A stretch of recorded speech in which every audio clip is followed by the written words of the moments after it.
सिद्धेश्वर यात्रेनिमित्त कुस्ती मैदानात महानगरपालिकेच्या 51 तोळे कड्याचा मानकरी गणेश साळुंके तर किसन हलवाई यांच्या 21 तोळे चांदीच्या कड्याचा मानकरी महेश तातपुरे। लातूर दिनांक 17 मार्च।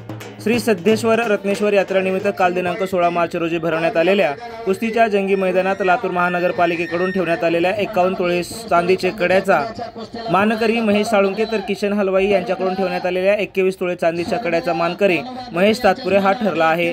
तर या मैदानात 8 महिला मल्लांनी आपल्या खेळाचे प्रदर्शन दाखवले। तसेच मराठवाड्यातील सर्वात मोठे मैदान असलेल्या सिद्धेश्वर यात्रा मैदानात यावर्षी मल्लांनी लाखो रुपयांची रोख रकमेची बक्षिसे जिंकली आहेत। सन 2025 सालातील महाशिवरात्रीनिमित्त सुरू झालेल्या या सिद्धेश्वर रत्नेश्वर यात्रेत प्रशासकांनी उत्तम कामगिरी केली असून त्याचा प्रत्यय या कुस्ती मैदानात आला आहे। प्रशासक म्हणून उपस्थित असलेले न्यास अधिकारी जांबुतकर हे पूर्णवेळ उपस्थित होते, तर महानगरपालिकेचे उपायुक्त खानसोळे यांनीही मैदानास आपली पूर्णवेळ उपस्थिती दिली होती। कुस्तीच्या मैदानात पंच म्हणून कुस्ती एनआयएस प्रशिक्षक चेतन यांच्यासह अनेक पंचांनी काम पाहिले, तर कुस्त्या लावण्यासाठी आशिष क्षीरसागर यांच्यासह लातूर जिल्हा कुस्ती संघाचे अनेक पदाधिकारी उपस्थित होते। कुस्ती मैदानाचे निवेदक म्हणून महादेव मेहकरे, रामलिंग मुदगड व गोविंद घारगे धाराशिव यांनी मैदानाला रंगत आणली होती।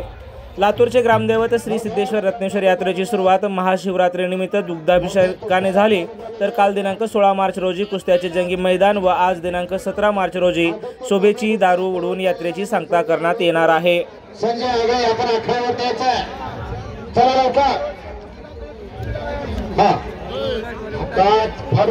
चांगले पैलवान येणार आहेत, लक्ष द्या। कुस्ती शौकीनांना आनंदाची बातमी म्हणजे सर्व चांगले पैलवान येणार आहेत। यावर्षी 1000 रुपयाचा पैलवान 5000ला बिलकुल खेळला जाणार नाही। आणि या समयाला शिवसेनेचे जिल्हा संपर्क प्रमुख सन्माननीय ॲडव्होकेट बळवंतराव जाधव साहेबांचं आगमन व्यासपीठावरती झालं। चालू घडामोडी व लाईव्ह कार्यक्रम पाहण्यासाठी आत्ताच लातूर नेता न्यूज चॅनलला सबस्क्राईब करा। आपण हा व्हिडिओ फेसबुकला पाहत असाल तर आमच्या फेसबुक पेजला फॉलो करा।